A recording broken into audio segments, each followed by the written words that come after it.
اللہ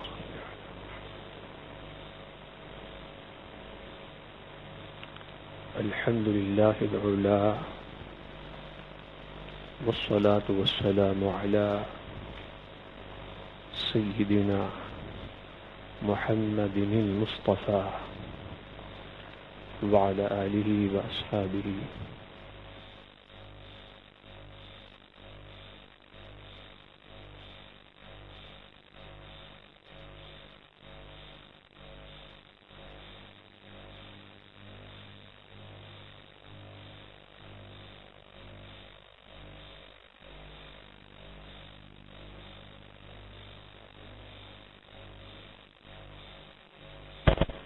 إلا من أتى الله بقلب سليم.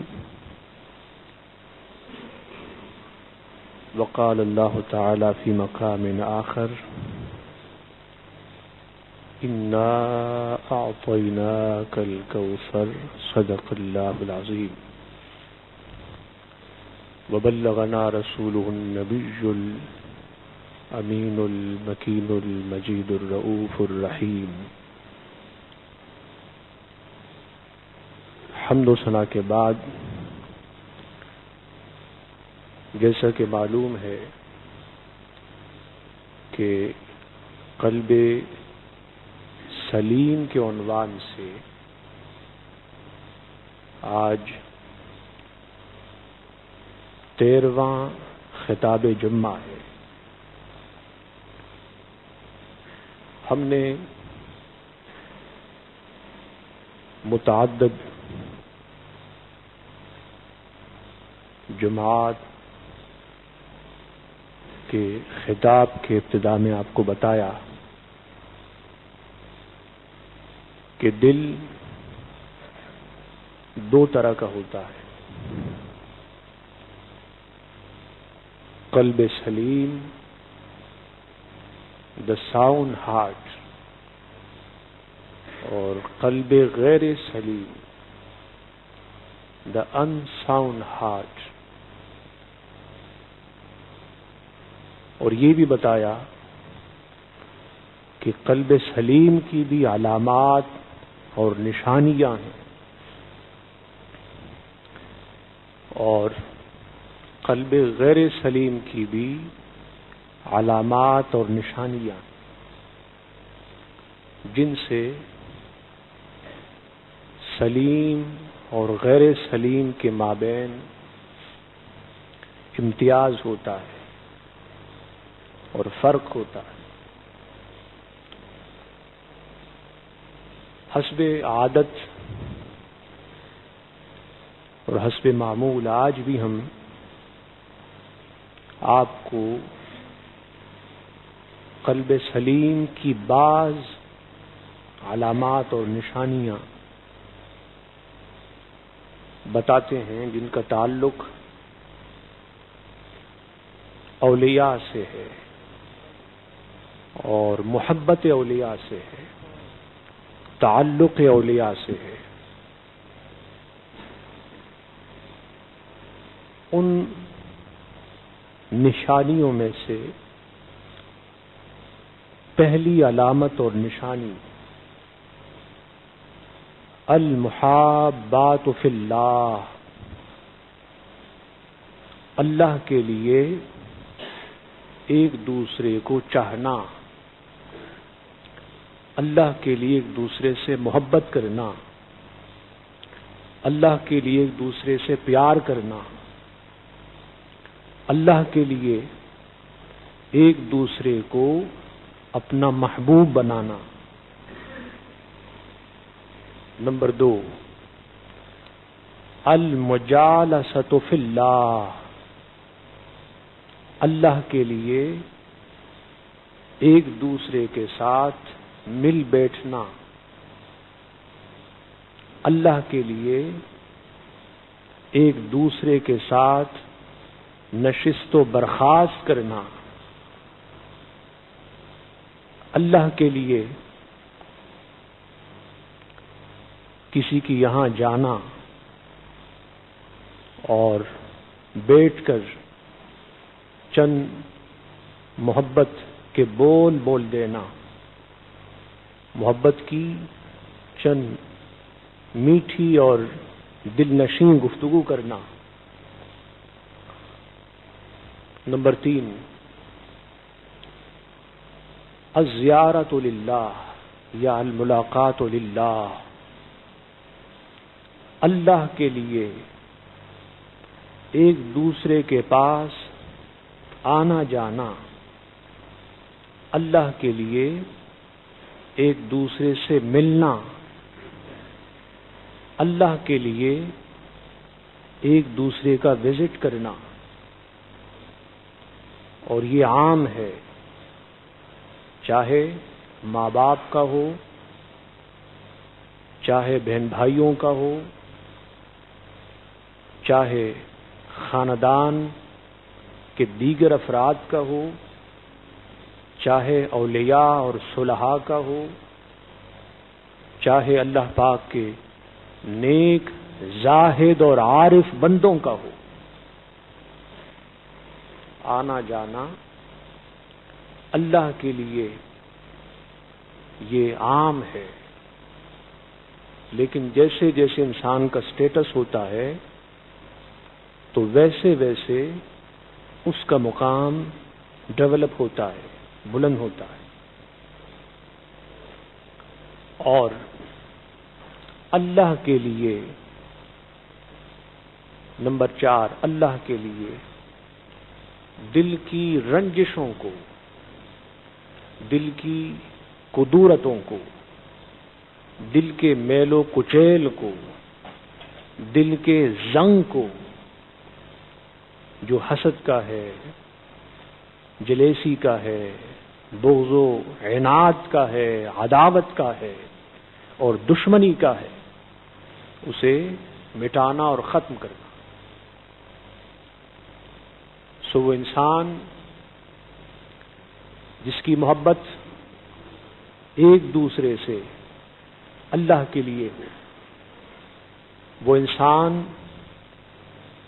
جس کا کسی کے پاس اٹھنا بیٹھنا اللہ کے لیے ہو، وہ انسان جس کا کسی کے پاس جانا اور کسی کی زیارت کرنا، وزٹ کرنا، دیکھنے کے لیے جانا فقط اللہ کے لیے ہو، اور وہ انسان جو اپنے دل کی رنجشوں کو اور دل کی عداوت کو، دل کے حسد و کینے کو فقط اس کے لیے مٹائے،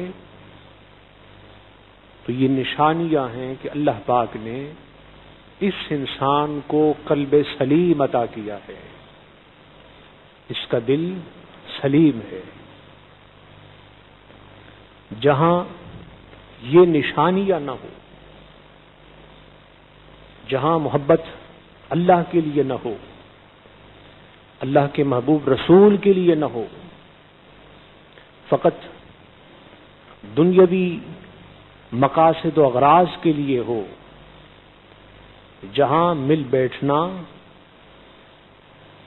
اللہ کے لیے نہ ہو، فقط دنیا کے لیے ہو، جہاں ایک دوسرے کے پاس آنا جانا، ملنا اللہ کے لیے نہ ہو، فقط دنیا کے لیے ہو، اور جہاں رنجشیں اللہ کے لیے نہ مٹیں، فقط دنیا کے لیے ہو،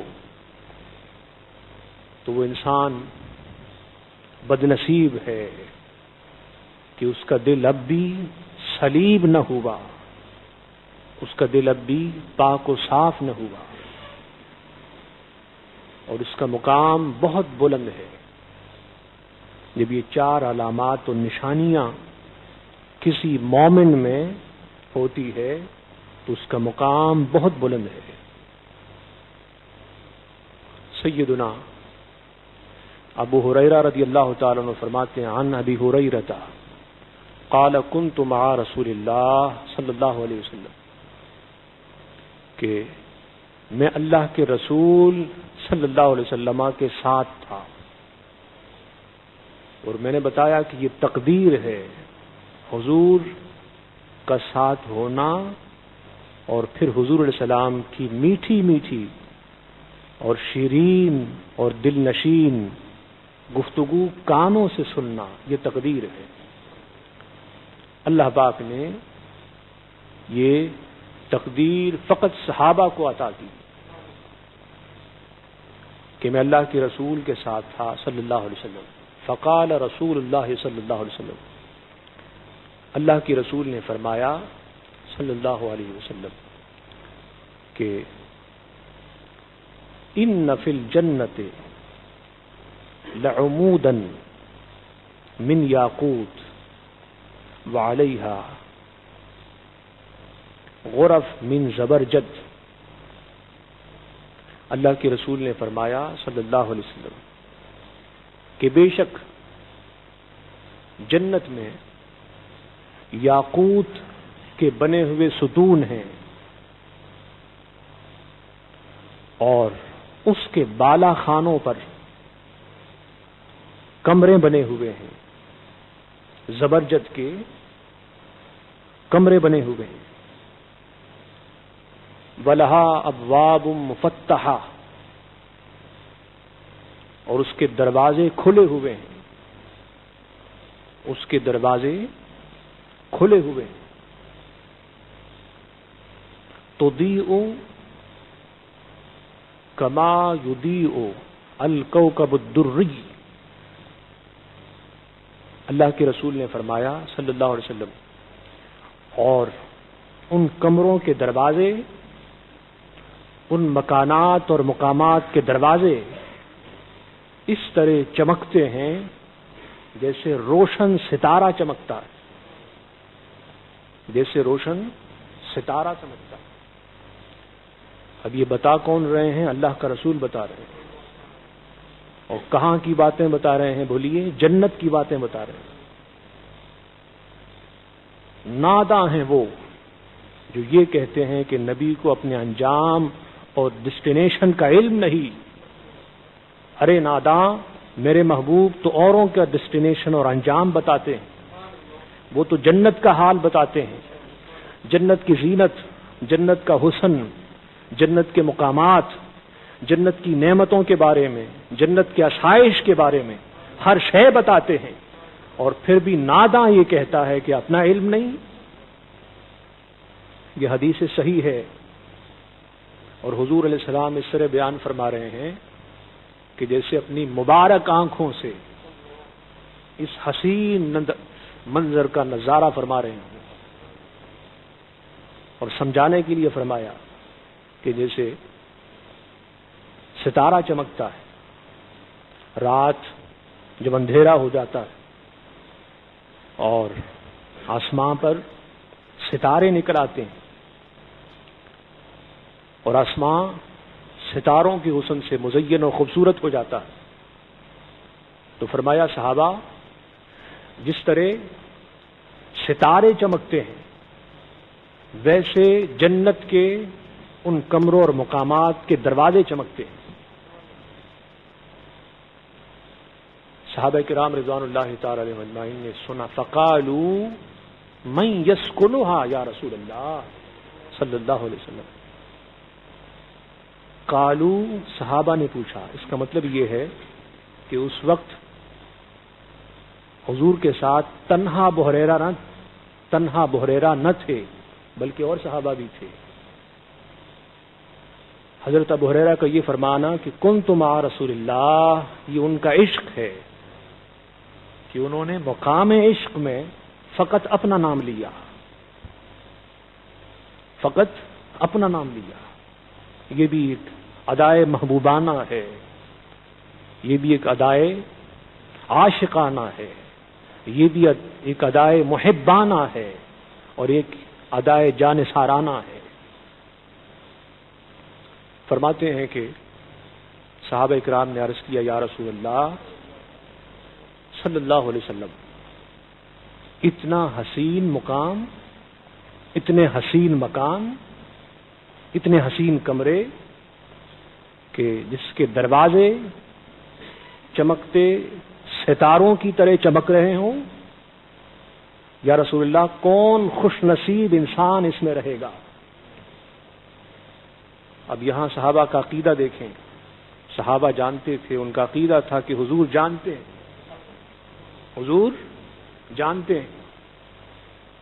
سوال نے یہ ثابت کیا کہ ان کا نظریہ تھا کہ جیسے حضور کو اس محل کا علم ہے، ان کمروں کا علم ہے، اس کے حسن و جمال کا علم ہے، ویسے یہ علم بھی ہے کہ اس میں رہنے والا کون ہوگا.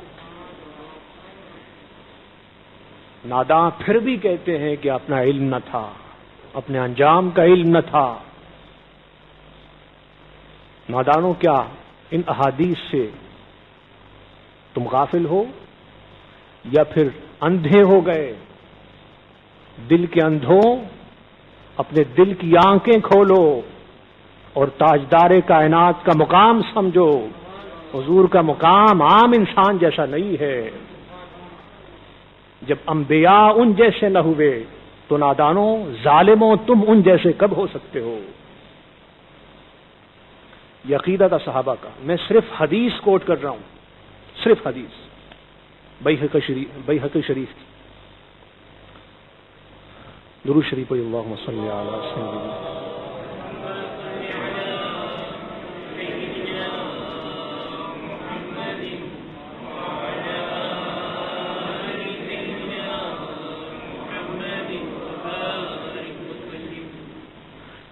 تو حضور علیہ السلام سے صحابہ نے پوچھا من یسکنھا یا رسول اللہ صلی اللہ علیہ وسلم.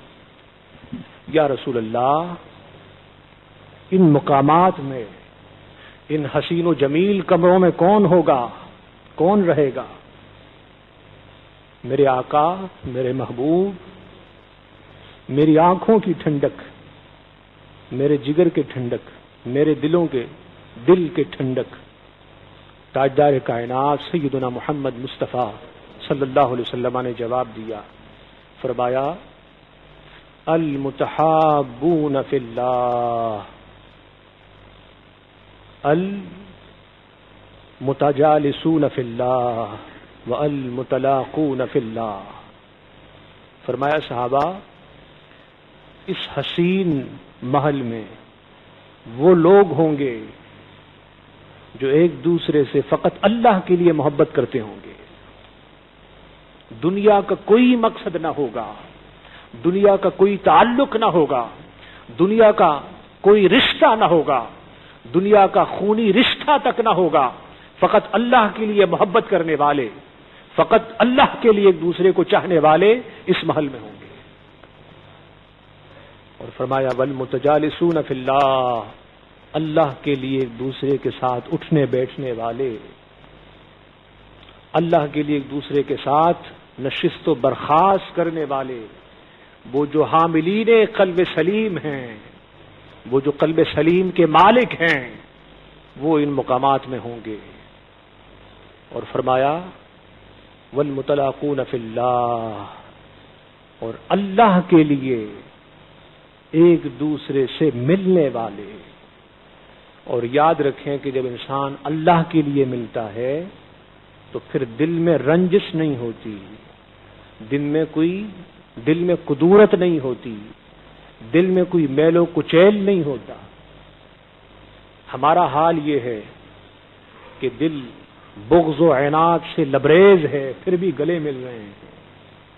ناداں، اس گلے لگانے کا مطلب کیا ہے؟ اس کا فائدہ کیا ہے؟ گلے لگانے کا مطلب یہ ہے، ملنے کا مطلب یہ ہے کہ سینہ پاک ہو، صاف ہو، ستھرا. یہ مقام ہے ان لوگوں کا جو اللہ کے لیے محبت بھی کرتے ہیں اور اللہ کے لیے نشست و برخاست بھی کرتے ہیں اور اللہ کے لیے ایک دوسرے کو چاہتے بھی ہیں اور اللہ کے لیے رنجشیں، عداوتیں مٹا بھی دیتے ہیں. حضور سیدنا محبوب سبحانی، قطب ربانی، شہباز لامکانی، سلطان الاولیاء، سلطان العلماء، سلطان الزہداء والعرفاء، سیدنا عبد القادر جیلانی قدس سرہ النورانی ونور اللہ مرقدہ، کہ آپ خطبات پڑھیں، کہ آپ کے جتنے بھی خطبات ہیں، الفتح الربانی، الفتوح الغیب وغیرہ جو آپ کی کتابیں ہیں، اس کی انگلش میں فرینچ دونوں میں ٹرانسلیشن موجود ہے۔ میں خاص نوجوانوں کو نصیحت کرتا ہوں، کہ وہ حضور غوث اعظم رضی اللہ تعالیٰ عنہ کی ان کتابوں کی اسٹڈی کریں، اس کو پڑھیں۔ اور نوجوانوں کے علاوہ میری یہ درخواست تمام سامعین و ناظرین سے ہے، تاکہ آپ کو معلوم ہو کہ حقیقت ایمان کیا ہے اور حقیقت میں مومن کون ہوتا ہے۔ آپ نے اپنے تمام خطبات میں اسی پہ زور دیا، آپ کا فوکس اسی پہ رہا، یہ آپ کے تمام خطابات اور خطبات کا مرکزی نقطہ رہا۔ عظمت مصطفیٰ، مقام مصطفیٰ، شان مصطفیٰ اور رفعت مصطفیٰ، عشق مصطفیٰ، محبت مصطفیٰ، یہ آپ کے تمام خطابات کا انر میسج ہے، باطنی پیغام ہے، اور آپ کا ہر خطاب عشق رسول سے معمور ہے۔ اس لیے معمور ہے کہ آپ سلطان الاولیاء ہیں رضی اللہ تعالی۔ انسان جب آپ کے خطبات کو پڑھتا ہے تو پھر اسے احساس ہوتا ہے کہ حضور علیہ السلام کے عشق کی اہمیت کیا ہے، حضور کی اطاعت کی اہمیت کیا ہے، حضور کی اتباع کی اہمیت کیا ہے، اور خود مقام مصطفیٰ کتنا بلند ہے، عظمت مصطفیٰ صلی اللہ علیہ وسلم کہ وہ عظیم سپاہی سیدنا حضور غوث اعظم رضی اللہ تعالیٰ عنہ، جنہوں نے زندگی بھر امت کو حضور علیہ السلام کے عشق، حضور کی محبت، حضور کی اطاعت اور حضور کی اتباع کا درس دیا، جن کے سارے خطابات کا خلاصہ یہ ہے کہ لوگوں اپنے دل پہ توجہ دو، اپنے دل کو سلیم بناؤ، شرک، کفر، نفاق، حسد، عناد، جھگڑے اور آپس کے نزاع اور کیفیات اور اختلافات سے نکل آؤ۔ یہ دل اس لیے نہیں ہے، یہ دل تو فقط محبوب کے لیے ہے، یہ دل فقط آستانہ محبوب ہے، مرکز و محور محبوب ہے۔ یہ پیغام ہے سیدنا حضور غوث اعظم رضی اللہ تعالیٰ عنہ کا، جو آپ نے، میں نے جتنے بھی خطبات اور خطابات ان کے پڑھے ہیں، ہر خطاب کا جو انر میسج ہے، جو باطنی پیغام ہے، وہ یہی ہوتا تھا۔ اور پھر کیفیت یہ ہوگی جو میں نے بتایا، اللہ پاک نے فرمایا کہ یوم لا ينفع مال ولا بنون الا من اتى اللہ بقلب سلیم، جس مال کے لیے ماں باپ کو بھول گئے، جس مال کے لیے خاندان کو بھول گئے، جس مال کے لیے حرام و حلال کی تمیز بھول گئے، جس اولاد کے لیے رب کو بھلا دیا، جس اولاد کے لیے پیارے مصطفیٰ کو بھول گئے، فرمایا قیامت کے دن نہ مال کام آئے گا نہ اولاد کام آئے گی۔ قیامت کے دن کام آنے والے فقط مصطفیٰ ہیں، فقط اعمال صالحہ ہیں، فقط نیکیاں ہیں، فقط قلب سلیم ہے، سلامتی والا دل ہے، امن والا دل ہے، امان والا دل ہے۔ دعا گو ہوں کہ مولا ہمارے دل کو سلیم بنا لے، حضور کی محبت سے، حضور کے عشق سے، حضور کے تعلق غلامی سے، حضور کے تعلق اطاعت اور تعلق اتباع سے ہمارے دل کو معمور، روشن و منور بنا دے۔ وما علینا الا البلاغ۔ صلاة سنة رسول الله صلى الله تعالى عليه وسلم من يوم الجمعة الصلاة